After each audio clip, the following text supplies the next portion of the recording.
Luke chapter 17. లూకా సువార్త 17వ అధ్యాయము. One of the important passages in the Bible. బైబిల్లో ఉన్న ముఖ్యమైన వాక్య భాగములో ఇదొకటి.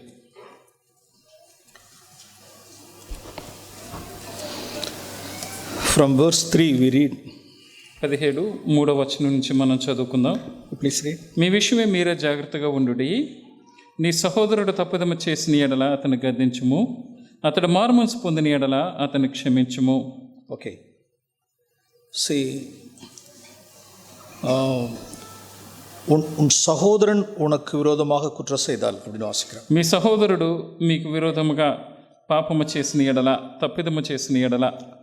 So this is mainly about the brothers in our midst. మన మధ్య ఉన్న సహోదరులకు మరి ముఖ్యముగా ఇది. So in this verse Jesus is not mentioning about any unbeliever. ఇక్కడ వేరే అవిశ్వాస గురించి చెప్పబడలేదు, సంఘములో ఉన్న వారి గురించి మాత్రమే చెప్పబడుతుంది. ஒரு அன்பிலீவர் நமக்கு விரோதமாய் ஏதாவது if he speaks against us or do anything against us means that's not matter at all. We have to forgive, that's all. బయట అవిశ్వాసులు ఎవరన్నా మనకి విరోధంగా ఏమైనా తప్పుదమ చేసినప్పుడు అసలు అది మనకి ఒక విషయం కింద ఉండకూడదు, దాన్ని అక్కడ విడిచిపెట్టేయాలి. As we read in Matthew chapter 12, we know this verse. మత్తయి సువార్త 12లో మనం చదువుతున్నట్టు, మనుష్య కుమారునికి విరోధமாக பேசப்படும் எதுவும் மன்னிக்கப்படும். మనిషి కుమారునికి వ్యతిరేకంగా మాట్లాడినది ప్రతిదీ కూడా క్షమించబడుతుంది. அவன் மன்னிப்பு கேட்கணும்னு கூட இல்லை, వాళ్ళు వచ్చి క్షమాపణ అడగాల్సిన అవసరం లేదు. There's no need. అంత అవసరం లేదు. We should forgive. మనం క్షమించడమే.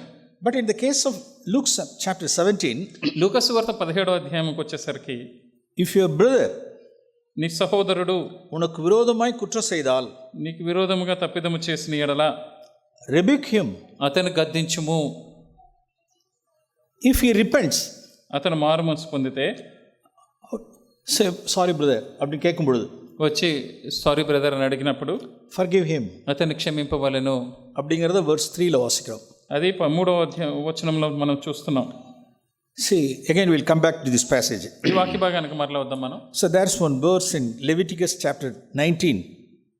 లేవి కాండము 19వ అధ్యాయంలో ఒక వచనం ఉంది. Chapter 19 verse 17.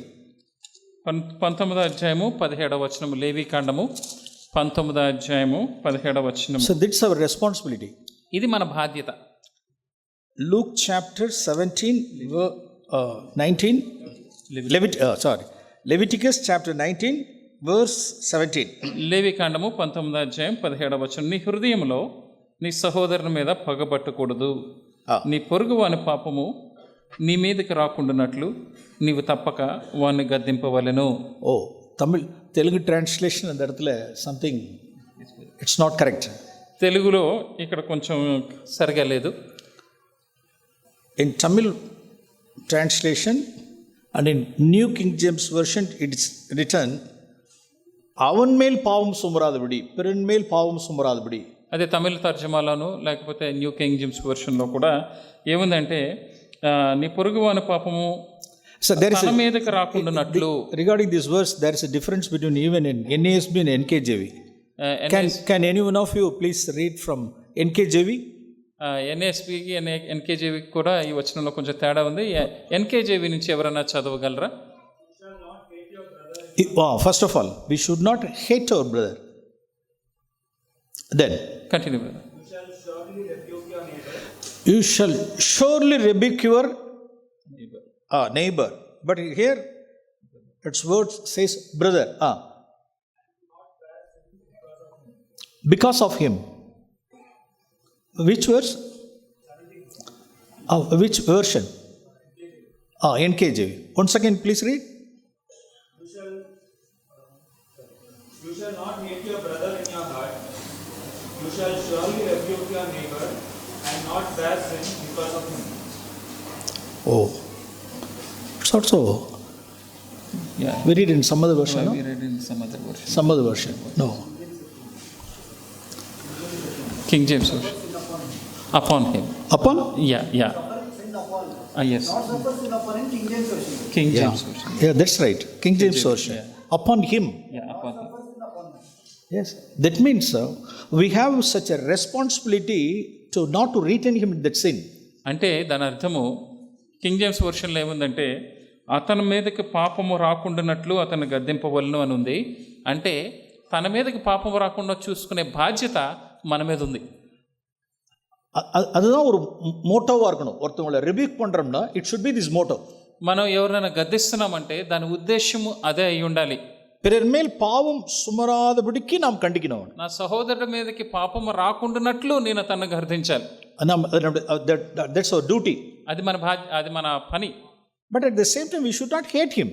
అదే సమయంలో అతను మనం ద్వేషించకూడదు. Say read in Telugu translation. Yes brother. నీ హృదయంలో నీ సహోదరుని మీద పగపట్టకూడదు, నీ పొరుగువాని పాపము నీ మీదకి రాకుండానట్లు నీవు తప్పక వాడిని గద్దింపవలను. ఇంకే ఎన్మేల్ పాపం సుమరాదబడి నీ మీద రాకుండా. In one context may be right also. ఇది ఒక విధంగా చూస్తే ఇది కూడా కరెక్టే. சில சமயங்களில் நாம் சிலருடைய பாவங்களை நாம் சுட்டி காண்பிக்கல அப்படின்னா, కొన్ని సమయంలో మనం ఎదుటివారి తప్పులు మనం చూపించలేదు అంటే நம்ம மேல் பாவம் சுமரும். అప్పుడు మన మీదకి పాపం వస్తుంది. Why? Because ఎందుకంటే we are also partaking of that sin, other sin. ఎందుకంటే ఆ ఇతరుని పాపములో మనము కూడా పాలు పంచుకున్నట్లు అవుతుంది. Yes, that's our duty. అది మన పని. So why don't you rebuke your brother when you are seeing your sin, your brother's sin? నీ సహోదరుల్లో పాపము కనిపిస్తున్నప్పుడు నువ్వు ఎందుకు గద్దించట్లేదు దాన్ని? So even in Leviticus itself, through Moses, God gave this commandment to Israelites. లేవీల సమయంలోనే, లేవీ ఖండంలోనే మోషే ద్వారా దేవుడు ఇశ్రాయేలుకి ఆజ్ఞిస్తున్నారు. బట్ ஒருபோதும் நாம் என்ன செய்யக்கூடாதுன்னா, நாம் வந்து பகைக்க கூடாது. We should not hate. కానీ ఎప్పుడు మనం పగ పట్టకూడదు, rebuke பண்ணணும், మనం గద్దించాలి. Okay, now let us turn to Luke chapter 17. ఇప్పుడు లూకా సువార్త 17 వైపే తిప్పుదాం. జీసస్ இந்த வேர்டை கொண்டு வராரு பாருங்க. యేసు ప్రభు దీని గురించి ఏ విధంగా చెప్తున్నారో చూడండి. 3 verse 3. 3వ వచనం. உன் சகோதரன் உனக்கு விரோதமாய் குற்றம் செய்தால், నీ సహోదరుడు తప్పిదము చేసిన ఎడల அவனை கடிந்து கொள், అతన్ని గద్దించుము. if he sins against you, rebuke him. నీ మీద తను పాపము చేసిన ఎడల నీకు విరోధముగా అతను గద్దించుము. So if he repents, అతడు మారుమనసు పొందిన ఎడల forgive him. అతను క్షమించుము. Again in verse 4. మరలా 4వ వచనంలో, please. అతడు ఒక దినమున 7 మార్లు నీ ఎడల తప్పిదము చేసి 7 మార్లు నీ వైపు తిరిగి మారుమనసు పొందితినని నీ ఎడల అతన్ని క్షమింపవలెను. Oh, this is the problem. ఇది సమస్య. If it is one time is okay, ఒకసారి అయితే పర్లేదు, but 7 times within a day, ఒకే రోజు 7 సార్లు అదే తప్పు చేస్తారనుకోండి, whether that guy is asking sorry from his mouth or from heart, we don't know. అతను నోటితో క్షమాపణ అడుగుతున్నాడో నిజంగా అతని క్షమాపణ హృదయంలోంచి వస్తుందో మనకు తెలియదు. We should not judge, we should not weigh his forgiveness. అతను మిమ్మల్ని అడిగిన మీ తన క్షమాపణని మీరు తోచకూడదు, ఇది సరైనదా కాదా అనేది మీ పని కాదు. So he says, I repent, I sorry brother, that's all. అతను వచ్చి సారీ బ్రదర్ అన్నాడు అనుకోండి. So what's your duty? నీ పని ఏంటి? Forgive him. తను క్షమించు. So when his disciples, apostles heard all these things, అపోస్తలులు ఇవన్నీ విన్నప్పుడు what did they say? వాళ్ళు ఏమన్నారు చూడండి. Chapter 17 verse 5. 5వ వచనం. అపోస్తలులు మా విశ్వాసము వృద్ధి పొందించమని ప్రభువుతో చెప్పగా, increase our faith அப்படிட்டாங்க. మా విశ్వాసాన్ని పెంచండి, எங்களுடைய விசுவாசத்தை நீ வர்த்திக்க பண்ண வேண்டும். నా విశ్వాసాన్ని వృద్ధి పొందించండి. இவ்வளவு பெரிதான ஒரு என்னுடைய சகோதரன் எனக்கு விரோதமாக 7 முறை என்னை ஹர்ட் பண்ணுவான், என்னை ஹார்ம் பண்ணுவான், எனக்கு விரோதமாக பேசுவான், நான் உன்னை கண்டினியூஸாக 7 தடவை மன்னிச்சுக்கிட்டே இருக்கணுமா? నా సహోదరుడు నాకు విరోధంగా పాపం చేసి నన్ను గాయపరిస్తే నేను కంటిన్యూస్గా 7 సార్లు క్షమించాలా? No, it's such a big thing. అది చాలా పెద్ద విషయం. I should have such a great faith. అలా చేయడానికి నాకు చాలా పెద్ద విశ్వాసం కావాలి. Lord, increase our faith. మా విశ్వాసాన్ని పెంచండి. இப்படிதான் நாமளும் நினைக்கிறோம். మనము కూడా ఆ విధంగానే అనుకుంటాం. ஒரு நாள்ல ஒரு సహోదరుని 7 தடவை మన్నిக்கிறது அப்படிங்கிறது. ఒకే రోజు మన సహోదరుని 7 సార్లు క్షమించాలంటే, actually these things will not happen in the midst of brothers. ఇది సహోదరుల మధ్యలో ఇది జరగదు. In the family it may happen. కుటుంబంలో మాత్రం జరగచ్చు. Between husband and wife. భార్యాభర్తల మధ్యలో ఇది జరగచ్చు. Because they are living in the same house. ఎందుకంటే వారు ఒకే అదే ఇంట్లో ఉంటారు. From morning 6 o'clock to till night 10 o'clock. పొద్దున 6 గంటల నుంచి రాత్రి పడుకునే 10 గంటల వరకు. So it may happen. అలా జరగవచ్చు. So அப்படிப்பட்ட சூழ்நிலைகளில், అటువంటి పరిస్థితుల్లో కూడా either husband or wife, భర్త కానీ భార్య కానీ, so எப்பெல்லாம் ஒரு குரோதமாக ஒருத்தர் செய்கிறாங்களோ கண்டினியூஸாக மன்னிச்சுக்கிட்டே இருக்கணும் வாங்க. ఎప్పుడైతే విరోధముగా వాళ్ళు చేస్తూ ఉంటారో మనం అలాగా క్షమిస్తూనే ఉండాలి. That is continual forgiveness. అది కొనసాగిస్తూ ఉండే క్షమాపణ. ஜீசஸ்க்கு டிசைபிள்ஸ்க்கு அந்த ஃபெய்த் இல்லை. శిష్యులకి అంత విశ్వాసం లేదు. அவங்க என்ன சொல்லிட்டாங்க அப்படின்னா, వాళ్ళు ఏమన్నారంటే எங்களுக்கு ஃபெய்த்தை இன்க்ரீஸ் பண்ணுங்க మా విశ్వాసాన్ని పెంచండి. அதுக்கு ஜீசஸ் என்ன சொன்னார்? యేసుప్రభు ఏమన్నారంటే verse 6లో వాసిக்கிறோம். 6లో మనం చదువుతున్నాం. No. ప్రభు లేదు You need not have such a great faith or big faith or Himalayan level of faith. No need. మీరు అలా క్షమించడానికి మీకు ఏదో గొప్ప విశ్వాసమో లేకపోతే కొండంత విశ్వాసం, హిమాలయాలంత విశ్వాసం అవసరం లేదు அப்படி நினைக்கிறோம் అని మీరు అనుకుంటున్నారు అలా చేయాలని. என் சகோதரனை, என் மனைவியை, என் ஹஸ்பண்டை, என் பிரதரை நான் மன்னிக்கிறதுக்கு எனக்கு 7 தடவை 70 தடவை மன்னிக்கிறதுக்கு 77 டைம்ஸ் நான் மன்னிக்கிறதுக்கு எனக்கு I need Himalayan level of faith அப்படின்னு நம்ம நினைக்கிறோம். 77 మారు నాకు సహోదరుని క్షమించాలంటే నాకు హిమాలయాలంత గొప్ప విశ్వాసం కావాలని మీరు అనుకుంటున్నారు. వాట్ జీసస్ సేస్, కానీ దేవుడు ఏమంటున్నారంటే this level, this mustard level size faith అంత అవసరం లేదు, ఆవగింజ అంత సరిపోతుంది అంటున్నారు. See verse 6. 6వ వచనం చూడండి. ప్రభువు ప్లీజ్ రీడ్. మీరు ఆవగింజంత విశ్వాసము గలవారైతే ఈ కంబళ చెట్టును చూచి నీవు వ్రేళ్లతో కూడా పెకిలించబడి సముద్రంలో నాటబడమని చెప్పినప్పుడు అది మీకు లోబడును. What is that mustard tree? ఈ కంబళ చెట్టు ఏంటండి? That wild mustard tree. ఈ యొక్క అడవి కంబళ చెట్టు ఏంటి? That mulberry tree. అడవి కంబళ చెట్టు. That wild mulberry tree. ఈ యొక్క అడవి కంబళ చెట్టు నథింగ్ బట్ అది ఏమి కాదు కానీ sort of hatredness and bitterness against someone. ఎవరి మీదో వారిలో ఉన్న పగ, ద్వేషము. சிலருக்கெல்லாம் சிலருடைய பிட்டர்னஸ், ஹேட்டர்னஸ் எந்த அளவுக்கு இருக்குன்னா వైల్డ్ మల్బరీ ట్రీ அளவுக்கு இருக்கு. కొంతమందికి ఆ ద్వేషము, ఆ కష్టము ఎంత ఎక్కువగా ఉంటుందంటే అడవి కంబల చెట్టు అంత ఎక్కువగా ఉంటుంది. ரொம்ப நாள் அது வளர விட்டது. అది చాలా కాలంగా అలా పెంచి పోషించింది. అది బిగినింగ్లో ஒரு சின்ன ஒரு రూట్ ఆఫ్ బిటర్నెస్ஸாக இருந்திருக்கும். அது చిన్న వేరులాగా ఆరంభంలో ఉండి ఉంటుంది. அது கிளென்ஸ் பண்ணிக்காததனுடைய விளைவு దాన్ని కడగకోకుండా ఉండడాన్ని బట్టి some X or some Y மேலே, ఎవరి మీదో ఎక్సో వై మీదో, ஒரு மதர் இன் லாவையோ இல்லை டாட்டர் இன் லாவையோ, ஹஸ்பண்டையோ ஒரு பிரதரையோ ஒரு சிஸ்டரையோ சர்ச்சில் உள்ள ஒரு சம் எக்ஸ் ஆர் వై மேலே, అత్తగారి మీదో, కోడల మీదో, లేకపోతే కూతురు మీదో, లేకపోతే సంఘంలో ఉన్న బ్రదర్ మీదో, సిస్టర్ మీదో அதை நரிஷ் பண்ணி, அதை செரிஷ் பண்ணி அந்த அப்படியே வளர விட்டு சிலருடைய ஹார்ட்ல இன்னைக்கு எப்படி இருக்கு அப்படின்னா వైల్డ్ మల్బరీ ట్రీ ఆయిడ్స్. దాన్ని అలా పెంచి పోషించి కొంతమంది హృదయంలో అది ఎలా తయారైందంటే అడవి కంబల చెట్టు అంత అయిపోయింది. ஏன் அப்படின்னா மன்னிக்க முடியல. ఎందుకంటే క్షమించడం కుదరలేదు, క్షమించలేకపోవడం బట్టి. கண்டினியூஸா இந்த husband or some X or Y என்ன செஞ்சுக்கிட்டே இருக்காங்க, எனக்கு விரோதமாய் காரியங்களை செஞ்சுக்கிட்டே இருக்காங்க. எனக்கு నా భర్తో లేకపోతే ఇంకా ఎక్సో వై ఎవరో ఎప్పుడు నాకు విరోధంగా తప్పులు చేస్తూనే ఉన్నారు. కాబట్టి ஒரு நாளைக்கு 7 times or 70 times, ఒక రోజుకి 7 సార్లు 70 సార్లు daily these things are all going on. ప్రతిరోజు అలాగే చేస్తున్నారు వాళ్ళు. ఓకే, అది அப்படியே என்ன ஆயிடுச்சு, அப்படியே మల్బరీ ట్రీ ఆయిడ్స్. అది ఏమైందంటే హృదయంలో పోషించి కంబల చెట్టు అయిపోయింది. அப்படிப்பட்ட even to that such wild mulberry tree approve பண்றதுக்கு எந்த அளவுக்கு ஃபெய்த் போகுது அப்படின்னா this level is mustard size போதுமா? అంత గొప్ప కంబల చెట్టును పెకిలించడానికి కూడా ఎంత విశ్వాసం సరిపోతుందంటే ఆవగింజ అంత విశ్వాసం సరిపోతుంది. అதான் అంటూ சொன்ன verse 6. అదే ప్రభు చెప్తున్నారు 6వ వచనంలో, that mustard size faith is enough to uproot this wild mulberry tree. ఆవగింజ అంత విశ్వాసము ఈ కంబల చెట్టును పెకిలించడానికి సరిపోతుంది. அப்படின்னு என்ன அர்த்தம் అంటే దాని అర్థం ఏంటి? ఈవెన్ அந்த அளவுக்கு கூட faith இல்லைன்னு అర్థం. అంటే దాని అర్థం ఏంటంటే అంత విశ్వాసం కూడా మనకి లేదు అని అర్థం. yes, even such level of faith believers they don't have. విశ్వాసంలో ఆ కనీసం అంత విశ్వాసం కూడా లేదు. some sort of escapism இதெல்லாம். no so forgiving a brother 7 times means such a it's a big thing. I need such a faith. This is escapism. సహోదరుని క్షమించడానికి 7 సార్లు క్షమించడానికి ఇది చాలా విశ్వాసం కావాలండి అని ఇదంతా చెప్పడం తప్పించుకునే ప్రయత్నం.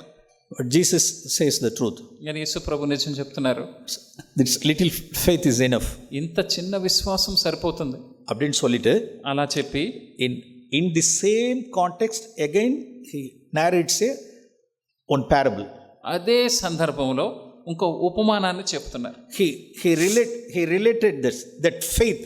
அந்த faith எதோட ஜீசஸ் ரிலேட் பண்ணார் அப்படின்னா, ఈ యొక్క విశ్వాసముని దేనితో యేసు ప్రభు పోల్చుతున్నారంటే those verses are 7, 8, 9 and 10. 7, 8, 9, 10 వచనాలు దాని కొనసాగింపుగా చెప్తున్నారు. எப்ப அந்த கடுகு விதையளவு விசுவாசம் நமக்கு எப்போ உண்டாயிருக்கும்? మనకు ఆవగించేంత విశ్వాసం మనలో ఎప్పుడు పెరుగుతుంది? verse 6 வாசிக்கிறோம், 6లో చదువుతున్నాం. இந்த அளவுக்கு விசுவாசம் உங்களுக்கு உண்டாயிருந்தால் போதும். ఇంత విశ్వాసం మీకు ఉంటే సరిపోతుంది. எப்ப அந்த லெவலுக்கு உண்டான விசுவாசம் எப்ப உண்டாகும்? ఆ లెవెల్లో కావాల్సిన విశ్వాసం ఎప్పుడు పుడుతుంది మనలో? yes, that's the answer. దాని జవాబు from 7, 8, 9, 10. 7, 8, 9, 10. that's the parable by Jesus. అది యేసు ప్రభు చెప్పిన ఒక ఉపమానం. அவர் யார சொல்றார் அப்படினா, ఎవరికి చెప్తున్నారంటే in verse 7 you read. yes brother. verse 7. yes brother. దున్నువాడు గాని మేపువాడు గాని servant ను போடுறா இல்ல என்னன்னு போடுறா? దాసుడు అని పోటే. దాసుడు means servant. no. so whenever in next time when you read this passage from 7 to 10, you read like this: slave, not servant. బానిస. సో ఇక్కడ మీరు చదివేటప్పుడు దాసుడు బదులుగా బానిస అని పెట్టుకోండి. సే బైబిల్ இப்படிலாம் வாசிக்கிறோம். ఈ బైబిల్లో ఈ విధంగా ఉంది. మాథ్యూ 20లో వైన్ యార్డ్కి కాலையில 6 o'clock పోయి ఈవినింగ్ 6 o'clock வருவாங்க. మత్తయి 20 వచనంలో 20 అధ్యాయంలో పొద్దున్నే 6 గంటలకు వెళ్ళి సాయంత్రం 6 గంటలకు వస్తుంటారు పనివారు. அவர்கள்லாம் என்ன வாங்குவாங்க அப்படின்னா சம்பளத்துக்கு கூலி.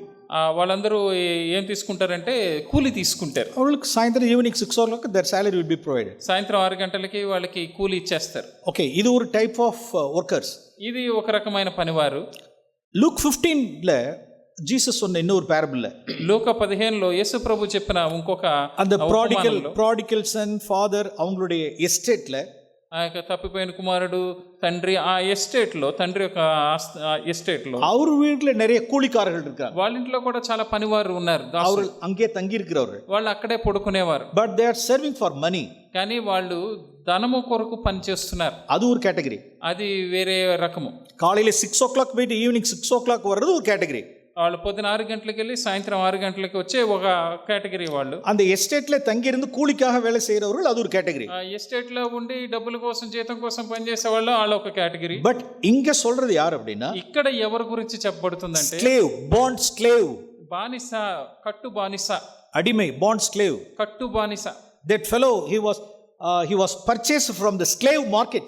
ఈ యొక్క బానిసల్ని ఇది వరకు మార్కెట్లో కొనేవారు. పోయి మాస్టర్ என்ன செஞ்சிருக்காரு அப்படினா, యజమానుడు ఏం చేశాడంటే స్లేవ్ మార్కెట్కి పోயிருக்காரு. అక్కడ బానిసలు అమ్మే మార్కెట్కి వెళ్ళేవాడు. அவனுக்கு நிறைய சில்வர் ஆர் கோல்ட் கொடுத்து அவனை என்ன செஞ்சிட்டாருன்னா பர்ச்சேஸ் பண்ணிட்டார். అక్కడ బంగారమో వెండో ఇచ్చి ఆ బానిసను కొనుక్కుంటారు. அவ்வளவுதான், அவன் ஸ்லேவ், సేవ్డ్, రిడీమ్డ్ స్లేవ్. అతడు విడిపించబడిన ఒక బానిస. அவ்வளவுதான், இனிமே இந்த మాస్టర్కి அவன் అడిமை. ఇంకా ఆ యజమానికి తన బానిస కింద. మాస్టర్ என்ன சொன்னாலும் సరే, ఆ యజమాని ఏం చెప్పినా కానీ எல்லா வேலையும் செய்வோம். ప్రతిదీ చేయాల్సిందే. He is supposed to do. అది చేయాల్సిన పని అంతే. That is his duty. అది తన పని అంతే. அதுக்கு ஒரு எக்ஸாம்பிள் சொல்றார். దానికి ఉదాహరణ చెప్తున్నారు. 7 7లో వాసిக்கிறோம். 7లో చదువుతున్నాం. యజమాని எங்க அனுப்புறாரு அப்படினா, యజమానుడు ఎక్కడికి పంపాడంటే yes go to field அப்படிங்கறாரு. పొలమునికి వెళ్ళి దున్నమంటున్నాడు. ఓకే, நிறைய காலையில మార్నింగ్ 6 o'clock எழுந்திருச்சு some ఫీల్డ్కి పోறாரு. అదే ఉదయాన్నే 6 గంటలకు వెళ్ళి ఆ యొక్క పొలానికి వెళ్తున్నాడు. ఏదో ఫార్మ్స్కి పోయి எல்லா வேலையும் முடிச்சிட்டு வராரு. వెళ్ళి అక్కడికి వెళ్ళి అంత పనులన్నీ ముగించుకుని తర్వాత okay go and tend the sheep அப்படின்னு சொல்றாரு. అంటే మేపువాడు ఇప్పుడు వెళ్ళి తన యొక్క మేకల్ని మేపమంటున్నాడు. Okay, he comes back by 10 o'clock something. 10 o'clock. సరే 10 గంటల టైంలో మేకల్ని మేపి వచ్చాడు. గొర్రెల్ని మేపి. మాస్టర్ என்ன சொல்றாரு அப்படினா, ఇప్పుడు యజమానుడు ఏమంటున్నాడంటే ప్రిపేర్ లంచ్ அப்படிங்கறாரு. ఇప్పుడు రాగానే నువ్వు నాకు భోజనం సిద్ధం చేయి అంటున్నాడు. அந்த இடத்துல ஏய் మార్నింగ్ 6 o'clock போனல, నువ్వు పొద్దున 6 గంటలకు వెళ్ళావు కదా. Oh now you have come by 9:30 so you are hungry, take food, take breakfast அப்படிலாம் சொல்லல. ఇప్పుడు 9:30 అయింది కదా, సరే నువ్వు కొద్దిగా టిఫిన్ తిను, బ్రేక్ఫాస్ట్ తిను అని ఏం చెప్పలేదు. No come prepare the lunch, రారా ఇప్పుడు వచ్చి భోజనం సిద్ధం చేయి. அந்த అడిமை என்ன கேட்க கூடாது அப்படினா, ఈ యొక్క బానిస ఏమనకూడదంటే, ఏం అడగకూడదు అంటే, యజమాని he should not ask. యజమాని అడగకూడదు. See మార్నింగ్ 10 o'clock పొద్దున 10 గంటలకి 10 అయింది, I have not taken my breakfast. ఇంకా నేను టిఫిన్ కూడా తినలేదండి. No right at all. అలా అడగడానికి హక్కే లేదు. What the master would say, ఇప్పుడు యజమానుడు ఏమంటాడు? Oh, go and prepare the lunch. వెళ్ళి భోజనం సిద్ధం చేయి. Okay, அவன் போகிறான். వెళ్తున్నాడు. 12 o'clock 1 o'clock வரைக்கும் லஞ்ச் ப்ரிப்பேர் பண்ணுறான். 12 గంటలు 1 గంట వరకు తన భోజనం సిద్ధం చేస్తున్నాడు. வந்து எல்லாத்தையும் மறுபடியும் எல்லாத்தையும் சர்வ் பண்ணுறாரு மாஸ்டருக்கு. అలా తీసుకొచ్చి మొత్తం యజమానుడు కూర్చోబెట్టి వడ్డిస్తున్నాడు. Okay now you take your lunch. ఇప్పుడు వెళ్ళి నువ్వు భోజనం చేయి. మాస్టర్ சொன்னதா? అప్పుడు ఆ యజమానుడు చెప్తేనే, మాస్టర్ சொன்னதா లంచ్ எடுக்க முடியும். ఆ యజమానుడు చెప్తేనే ఈయన భోజనం చేస్తాడు. Okay take your lunch now. ఇప్పుడు వెళ్ళి భోజనం చేయి అన్నాడు. இப்படி சொல்லி முடிச்சுட்டு అలా చెప్పి ముగించి, நான் அந்த ஸ்லேவுக்கு நான் ஒரு பேர் கொடுக்குறேன். ఇప్పుడు ఆ బానిసకి నేను ఒక పేరు పెడుతున్నాను, ஆல்பர்ட் அப்படி. ఆల్బర్ట్ అని. அவனுடைய பேர் let's name me was Albert. అతనికి ఆ బానిసకి ఆల్బర్ట్ అని పేరు పెడదాం. ఫర్ ఈచ్ అండ్ ఎవ్రీ టాస్క్కి మాస్టర్ என்ன சொல்ல மாட்டார் அப்படின்னா thank you Albert.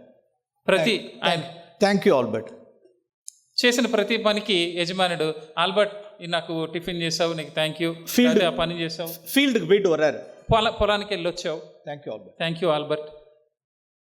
Sheeps tend பண்ணிட்டு வர்றாரு, నువ్వు గొర్రెల మేపి వచ్చావు, thank you Albert. Thank you Albert. You are preparing lunch for me, okay thank you. నాకు మధ్యాహ్నం భోజనం సిద్ధం చేసావు, నీకు thank you you Albert. Have served me, thank you Albert. నాకు వడ్డించావు, thank you Albert. Will he సే?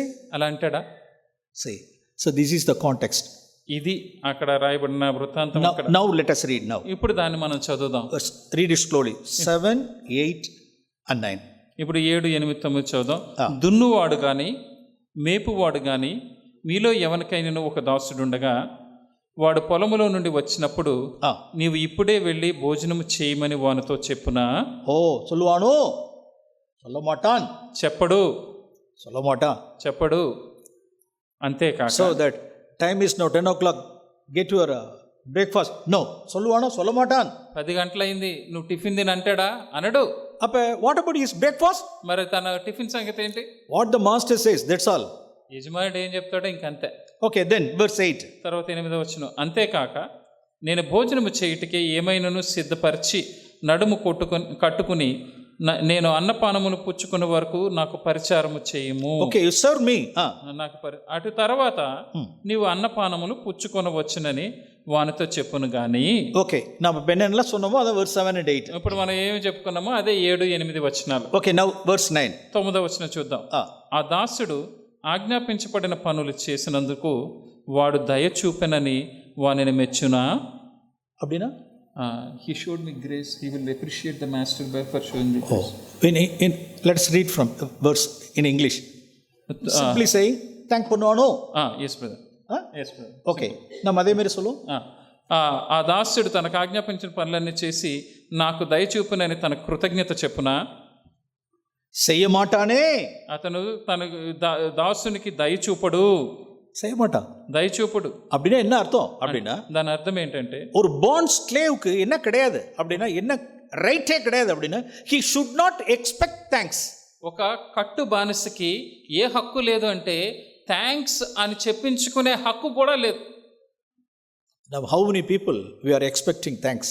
ఎంతమంది మనం ఏమైనా చేసినప్పుడు థ్యాంక్స్ అని మనం ఎదురు చూస్తున్నాం. The remaining, the next half of the Luke chapter 17 is some other, the other side of the truth. తర్వాత మిగిలిన భాగమంతా లూకా సువార్త 17లో ఈ సత్యమునికి ఇంకొక వైపు. ఓకే, நாம் அங்க என்ன வாசிக்கிறோம் அப்படினா అక్కడ మనం ఏం చదువుతున్నామంటే 10 lepers were healed from their leprosy. అక్కడ 10 మంది కుష్ఠరోగులు శుద్ధులయ్యారు. 9 பேர் போயிட்டாங்க. 9 మంది వెళ్ళిపోయారు. ஒருவன் மாத்திரம் தான் திரும்பி வந்தான். ఒకతను మాత్రమే వెనక్కి తిరిగి వచ్చాడు. அங்க జీసస్ என்ன கேக்குறாரு அப்படினா అప్పుడు యేసు ప్రభు ఏమంటున్నారంటే what about the other 9? మిగిలిన 9 మంది ఎక్కడ? அப்ப அந்த இடத்துல நாம் என்ன செய்றோம்? நாம் நன்றி உள்ளவர்களா இருக்கணுமே தவிர நன்றி எதிர்பார்க்க கூடாது. అంటే మనము కృతజ్ఞత కలిగిన వారముగా ఉండాలి కానీ కృతజ్ఞత ఎదురు చూడకూడదు. లూక్ చాప్టర్ నుండి first 10 verses we should not expect thanks from others. లూకా సువార్త 17లో మొదటి 10 వచనముల్లో ఇతరుల దగ్గర నుంచి మనం కృతజ్ఞత ఎదురు చూడకూడదు. రిమైనింగ్ 8 verses ల మిగిలిన 8 వచనాల్లో we should have the spirit of gratitude and thankful spirit. మనకి కృతజ్ఞత కలిగిన హృదయం కలిగి ఉండాలి. ఇదా బ్యాలెన్స్. ఇది అక్కడ సమతుల్యం. అంటే நான் எதிர்பார்க்கவே கூடாது. నేను దాని కొరకు ఎదురు చూడకూడదు. ஏன் அப்படின்னா பாண்ட் ஸ்லேவ். ఎందుకంటే నేను కట్టు బానిసను కాబట్టి. அவனுக்கு எப்படி நன்றி சொல்ல முடியும்? ఏ బానిసకి ఎలాగ థ్యాంక్స్ చెప్తారు?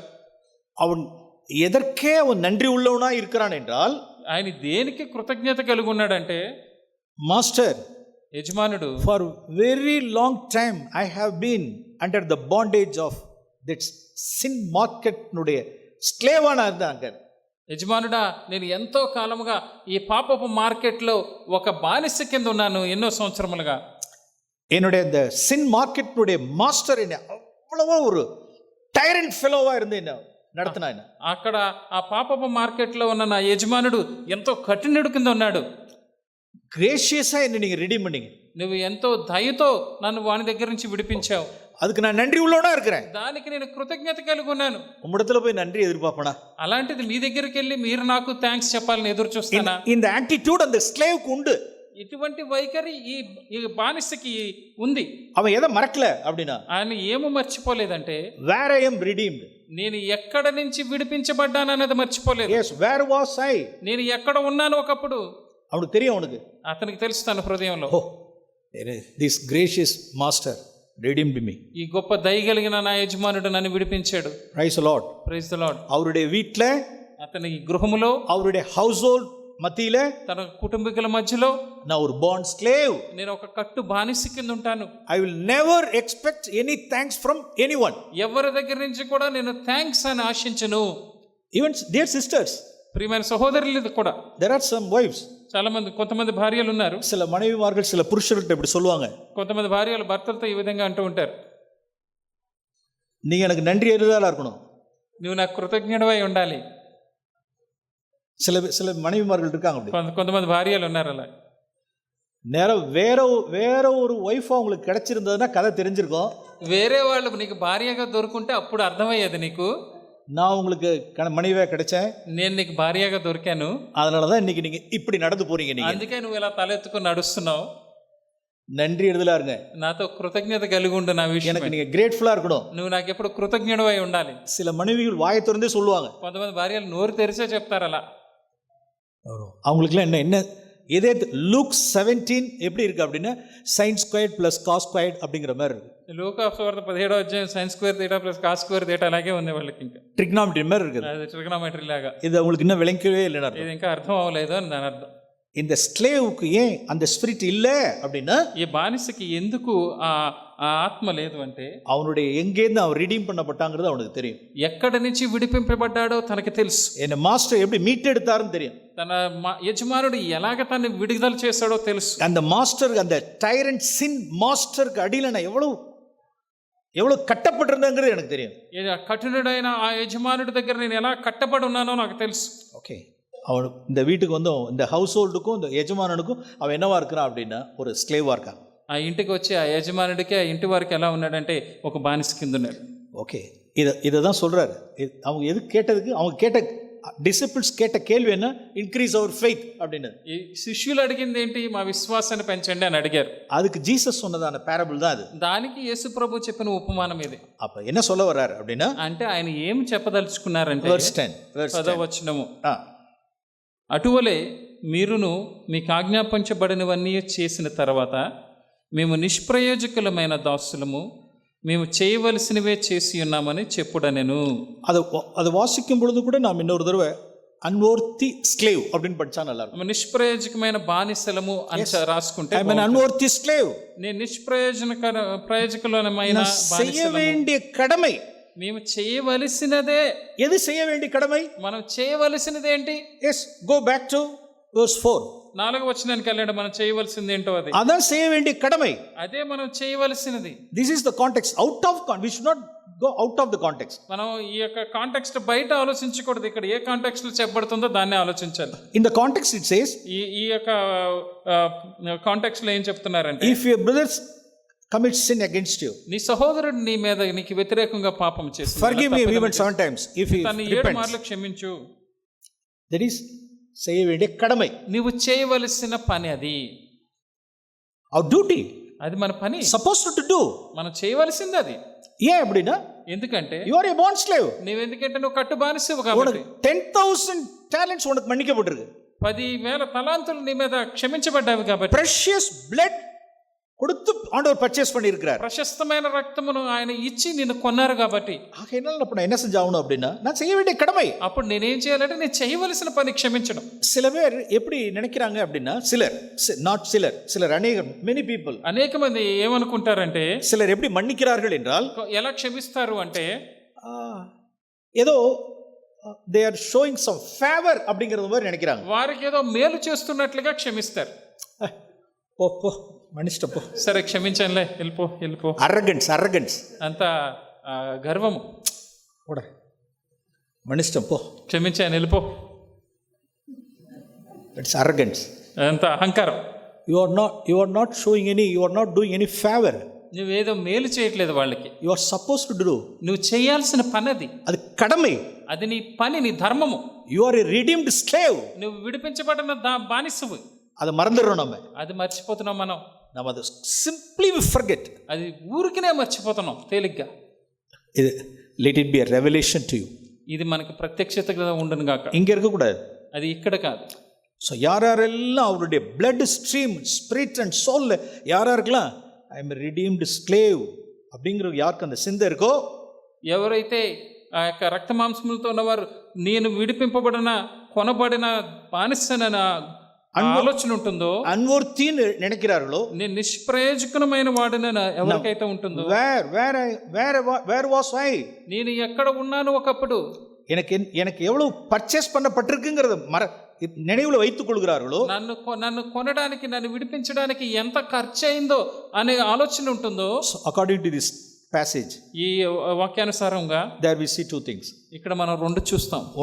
ఒకటి, they won't expect any thanks from anyone. ఎవరి దగ్గర నుంచి కృతజ్ఞత ఆశించరు. அவங்க சொல்லுவாங்க, థ్యాంక్స్ சொல்லுவாங்க, వాళ్ళు చెప్తారు థ్యాంక్స్ అని, மற்றவர்கள் சொல்லுவாங்க, కొంతమంది చెప్తారు థ్యాంక్స్ అని. I am unworthy, నేను నిష్ప్రయోజకం, I am a slave, నేను బానిసనే, இது செய்ய வேண்டிய கடமை தான் நான் செஞ்சேன், నేను చేయాల్సిందే చేశాను. அதே போல అదే విధంగా 70 times நம்மள வந்து ஹர்ட் பண்ணாலும் சரி, 77 మార్లు మనల్ని గాయపరిచినా గానీ, என்ன காரியங்கள் செஞ்சாலும் சரி, ఏమి చేసినా గానీ அவங்க மன்னிப்பு கேட்க வேண்டிய அவசியமே கிடையாது. వాళ్ళు క్షమాపణ అడగవలసిన అవసరం కూడా లేదు. அந்த మాస్టరో, அந்த మాస్టరుடைய హౌస్ హోల్డో, కానీ ఆ యజమానుడి గృహంలో ఉన్నవారో ఆల్బర్ట్ పోయి, ఆల్బర్ట్ దగ్గరికి వెళ్ళి, ఆల్బర్ట్ మార్నింగ్ 10 o'clock ఉంటే நான் வந்து கோபப்பட்டேன், పొద్దున 10 గంటలకి నీ మీద నేను కోప్పడ్డాను, మన్నిச்சிரு ఆల్బర్ట్, నన్ను క్షమించు ఆల్బర్ట్. Is it necessary? అది అవసరమా? No need. అవసరం లేదు అక్కడ. அவனுக்கு கிடையாது, அதெல்லாம் கிடையாது, అది అవసరం లేదు అక్కడ. அவனுக்கு థ్యాంక్ஸும் கிடையாது, అతనికి థ్యాంక్స్ అని చెప్పాలి, మన్నిப்பு கேட்க வேண்டியதும் கிடையாது, అతనికి క్షమాపణ అడగవలసిన అవసరం లేదు. ఈవెన్ 10 o'clock, ఇప్పుడు 10 అయింది, హే ఆల్బర్ట్ నాన్సెన్స్ அப்படின்னு சொல்றாங்க.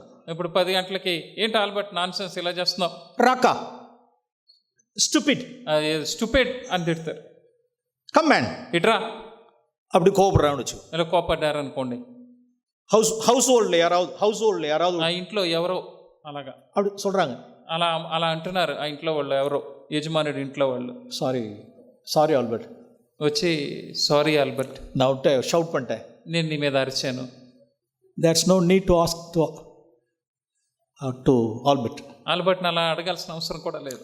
ఆల్బర్ట్ ఎదుర్పాకவே మాటాడు, ఆల్బర్ట్ ఎదురు చూడు కూడా. రియల్ జీసస్ ఇన్ ద కాంటెక్స్ట్లో சொன்ன இந்த Albert, he would never expect such thing. యేసు ప్రభు ఈ యొక్క వాక్యములో చెప్పబడుతున్న ఆల్బర్ట్ దాన్ని ఆశించడు. and he knows, ఎందుకంటే తనకు తెలుసు, I mean unworthy slave, నేను నిష్ప్రయోజకమైన వాడిని తెలుసు. ஆண்டவர்ட்ட நான் ஒரு காரியத்தை சொல்லியிருக்கேன், the Lord only has to reveal these things. నేను ఇది మాత్రం మీకు వివరించగలిగాను, కానీ దీన్ని గ్రహింప చేయవలసిన దేవుడే. இப்படிப்பட்டவர்களுக்கு பிரச்சனையே கிடையாது, ఇటువంటి వారికి సమస్య ఉండదు అసలు.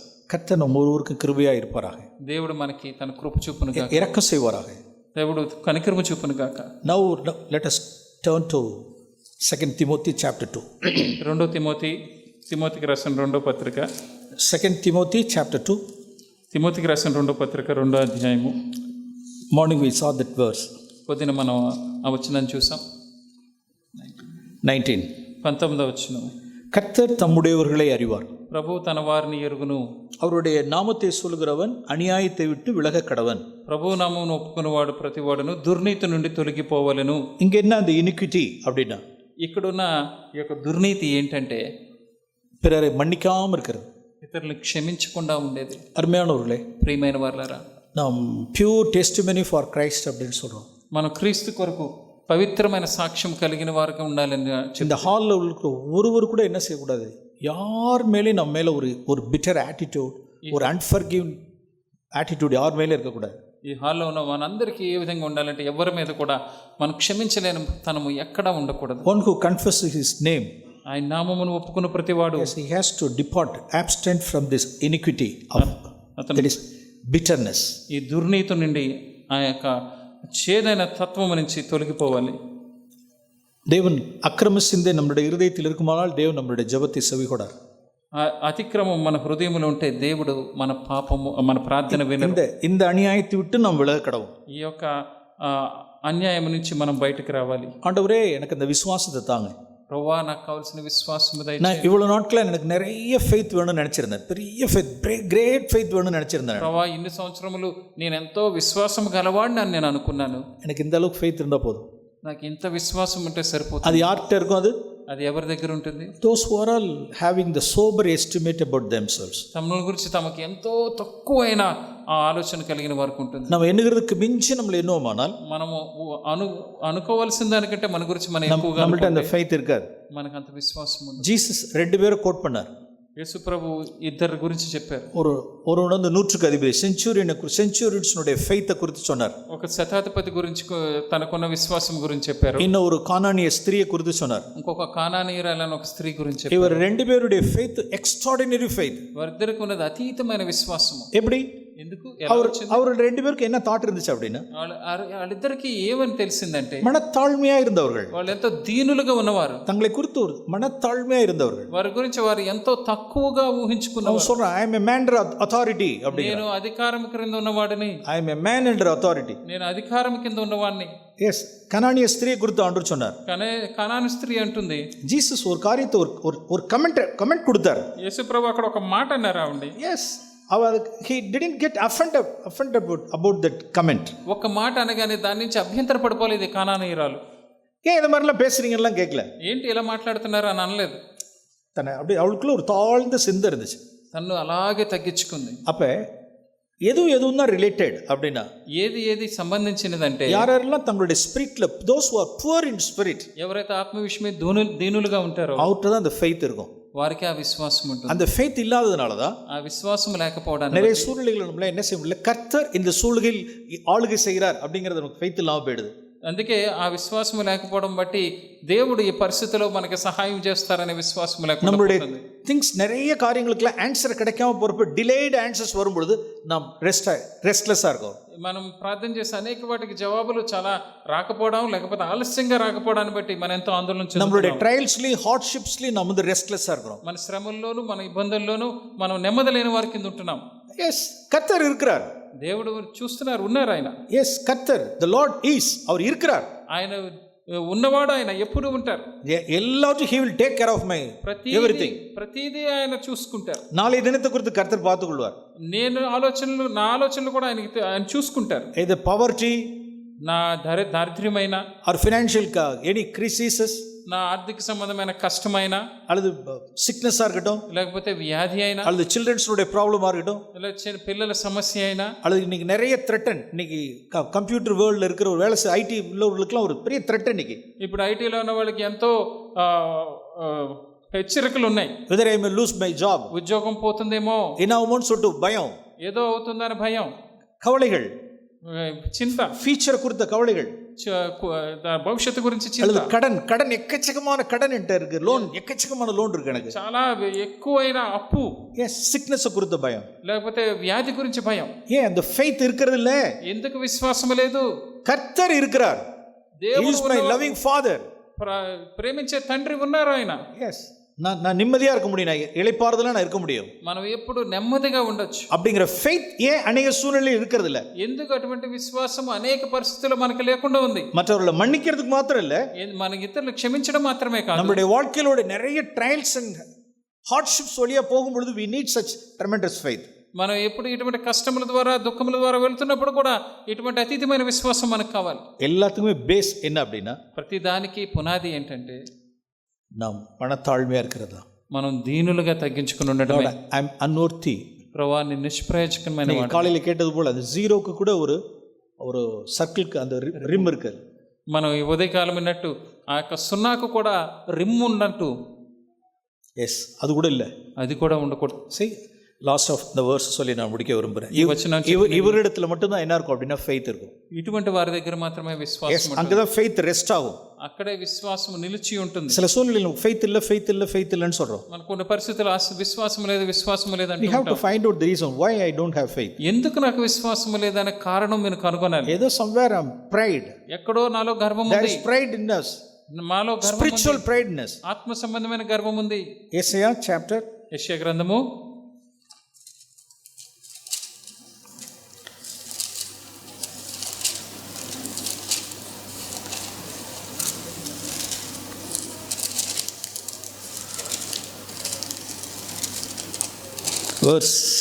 chapter 41.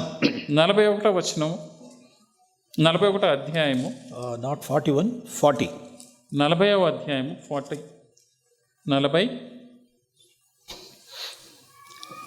தேவன் எப்படி நம்மளை பார்க்கிறார் பாருங்க. దేవుడు మనల్ని ఎలా చూస్తున్నారో చూడండి.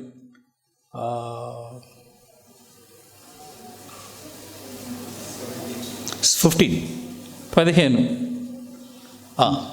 జనములు చేత నుండి జారు బిందువులు వంటివి, జనులు త్రాసు మీద ధూళి వంటి వారు. ఫస్ట్ ఏంటంటే துளி அப்படின்னு வாசிக்கிறோம். జనమున బిందువు డ్రాప్. ஜாதிகள், இந்த பூமியில் உள்ள ஜாதிகளை குறித்து ஃபர்ஸ்ட் என்ன வேர்ட் சொல்லுது அப்படின்னா ஒரு డ్రాప్ அப்படிங்கிறது. నెక్స్ట్ భూమి మీద జనముల గురించి వాళ్ళు బిందువులు వంటి వారు అని చెప్తున్నారు. அந்த డ్రాప్కి కూడా அதுக்கு ஒரு ஷேப் இருக்கு. ఆ యొక్క బిందువులకు కూడా ఒక రూపం ఉంటుంది. yes we can see the drop. మనం ఆ బిందువులను చూడగలం. ఓకే నెక్స్ట్ జనులు త్రాసు మీద ధూళి వంటి వారు. அப்படி அடுத்தது ஆண்டவர் எடுத்து எப்படி சொல்றாருன்னா அடுத்து எப்படி கொண்டு வர்றாரு அப்படின்னா அந்த ஸ்கேலில் உள்ளதான அந்த தட்டில் உள்ளதான தூசி இது இப்படி கூட என்ன செய்யலாம், இப்படி பார்க்கலாம். அப்படி ఇక త్రాసు మీద ధూళి వంటి వారు దాన్ని చూడాలంటే ఇలా వేలుతో ఇలా అని దుమ్ముందో లేదో చూడొచ్చు. తెలియదు, we can see the dust. అది అలా చూస్తే మన వేలికి ఆ మురికి కనిపిస్తుంది, ఆ ధూళి కనిపిస్తుంది. ఓకే నెక్స్ట్ ద్వీపములు గాలికి ఎగురు సూక్ష్మ రేణువుల వలె నున్నవి. ஒரு இதோ தீவுகளை ஒரு அணுவை போல் ஒரு ஆட்டம், అణువు లాంటి அப்படிதான் போட்டிருக்க. సూక్ష్మ రేణువు means very micro that means atom. ఒక అణువులాగా ఎంగేందు ఆండు కొండు వరారు పారు. ఎక్కడి నుంచి దేవుడు తీసుకొస్తున్నారు? డ్రాప్, మొదటిది ఒక బిందువు అన్నారు, దెన్ డస్ట్, తర్వాత ధూళి అన్నారు, దెన్ ఆటమ్, తర్వాత అణువు అంటున్నారు. ఆటదెல்லாம் కన్నాళ్ళెல்லாம் బాగా ఇప్పుడు మన కంటితో దాన్ని మనం చూడడానికి అణువులు చూడడానికి. ఓకే నెక్స్ట్ తర్వాతది verse 17 17వ వచనం. ఆయన దృష్టికి సమస్త జనములు లేనట్టుగానే యుండును, ఒండ్రుమిల్లై. దెన్ ఆయన దృష్టికి జీరో, అక్కడ సున్నాలాగా అనమాట. ఆయన దృష్టికి అవి అభావముగాను శూన్యముగాను శూన్యத்தில் శూన్యமாகவும் மாயையாகவும் எண்ணப்படுகிறார்கள். ఇది எங்கெங்க எவ்வளவு கீழே இருக்கு చూడండి, ఎంత కిందకి తీసుకొచ్చారో. நம்மளால இமேஜின் கூட பண்ண முடியல. శూన్యముగా అంటే అసలు ఏమీ లేనట్టుగానే, శూన్యத்தில் శూన్యமாகவும், అసలు శూన్యంలోనే శూన్యము, ఇంకా అప్పుడు మాయయాகவும் ఎన్నப்படுகிறாరు. అంత అభావముగా అంటే ఒక మాయలాగా అసలు లేనట్లుగానే, ఇల్లాద ఉండ అంటే ఏదో అసలు లేనిది అన్నట్టు. వ్యానిటీ ఒండుమే ఇల్ల అక్కడ ఏమీ లేదు. ఈవెన్ వి కెనాట్ ఇమాజిన్ మాయ, అదంతా మాయ. దాని గురించి మనం ఊహించలేం కూడా ఊహించలేం. இதான் நம்மளுடைய ஸ்டேச்சர், இதான் நம்மளுடைய நிலைமை. ఇది మన పరిస్థితి. இப்படிப்பட்ட மனுஷன் தானே ஐ எம் சம்திங் அப்படின்னா என்ன இருக்கும்? ఇటువంటి మనిషి నిలబడి నేను ఫలానా అంటే ఎలా ఉంటుంది చెప్పండి? அவன்கிட்ட ஃபெய்த் இருக்கும், அங்க ఆయన దగ్గర విశ్వాసం ఉంటుందా? ஒரு ஃபெய்த் இருக்காது, ఎప్పుడు విశ్వాసమే ఉండదు. அருமையானவர்களே, நாம் கீழே இறங்கி போயிட்டே இருப்போம். ప్రియమైన వారలారా, మనం అలా కిందకి దిగి వెళ్ళిపోతూనే ఉందాం.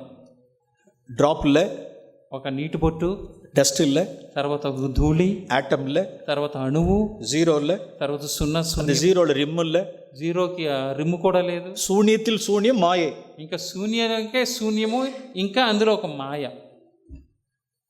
இதெல்லாம் நம்ம இங்கே பேசிட்டு இருக்க கூடாது. ఇదంతా మనం ఇక్కడ మాట్లాడుకోకూడదు. வெளியில ప్రాక్టికల్ టైంలో during the time of temptations, మన యొక్క బయటికి వెళ్ళినప్పుడు, మన యొక్క శోధన సమయంలో క్రియాపూర్వకంగా మనం చూస్తున్నప్పుడు, నానా ఒన్నుల్ల నేను ఏమి లేనివాడు, నేనా ఒన్నుల్ల నేను ఏమి లేనివాడినా, அதான் நேரம். அந்த நேரத்தில் தான் என்ன சொல்லணும், நான் ஒன்றும் இல்லைன்னு சொல்லணும். అదే సమయం నేను ఏమీ లేనివాడిని అని చెప్పే సమయం. கர்த்தர் நமக்கு கிருபை செய்வாராக. దేవుడు మనకు కృప చూపించును గాక.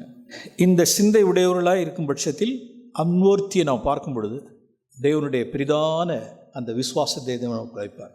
ఈ యొక్క ఆలోచన కలిగి మనం ఎప్పుడు నేను నిష్ప్రయోజకమైన వాడిని అని మనం ఆలోచించినప్పుడు దేవుడు మనకు కావాల్సిన విశ్వాసాన్ని దయచేసి மற்றவர்களை மன்னிக்க முடியும், ఇతరులను క్షమించగలం, தேவனுடைய காரியங்களை நான் விசுவாசிக்க முடியும். దేవుని యొక్క సంగతులు కూడా అందు మనం విశ్వాసం ఉంచగలం. கர்த்தர் நமக்கு கிருபையா இருப்பாராக. దేవుడు మనకు కృప చూపును. பரிசுத்த பிதாவே உம்மை துதிக்கிறோம். పరిశుద్ధుడైన తండ్రిని స్తుతిస్తున్నాం. நானும் நாங்களும் తండ్రి నేను మేము எந்த ஸ்லேவ் மார்க்கெட்டில் நாங்கள் கிடந்தோம் அப்படிங்கிறத நாங்கள் மறந்துடக்கூடாது. ఆ బానిస యొక్క మార్కెట్లో మేము ఎలాగ కొనబడ్డామో అది మర్చిపోకూడదు ప్రభువా. நாங்கள் அன்வர்த்தி ஸ்லேவ்ஸ்లో, మేము నిష్ప్రయోజకమైన బానిసలము. சூன்யத்தில் நாங்கள் சூன்யம், ప్రభువా శూన్యములోనే మేము శూన్యము ప్రభువా. நாங்கள் மாயை, అదంతా మాయ. எங்கள் மேல் இரக்கமாக இருப்பீராக. మా మీద నీ కనికరము చూపించు. கடந்த நாட்களில் எங்கள் எண்ணுகிறதுக்கு மிஞ்சி எங்களை எண்ணிட்டோம். ప్రభా గత కాలంలో మేము మా గురించి అనుకోవాల్సిన దానికంటే ఎక్కువగా అనుకున్నాం. அதனால எங்களிடத்துல விசுவாசம் இல்லாமல் போயிடுச்சு. అందుకే మాలో విశ్వాసం లేకుండా పోయింది. அதனால தான் நாங்கள் கவலை அடைந்தோம். అందుకే మేము ఆందోళనలోనికి వెళుతున్నాం. அந்த விசுவாசம் இல்லாதபடினால் நாங்கள் பயந்துட்டோம். நாங்கள் ఆ విశ్వాసం లేకపోవడాన్ని బట్టి భయంలోనికి వెళుతున్నాం. பிறரை மன்னிக்க முடியாமல் இருந்தோம். ఇతరులు క్షమించలేకుండా ఉన్నాం. எங்கள் மேல் இரக்கமாக இருப்பீராக. మా మీద కనికరము చూపించండి తండ్రి. இயேசுவின் நாமத்தில் பிதாவே, యేసు నామములో అడుగుచున్నాము తండ్రి. ஆமென்.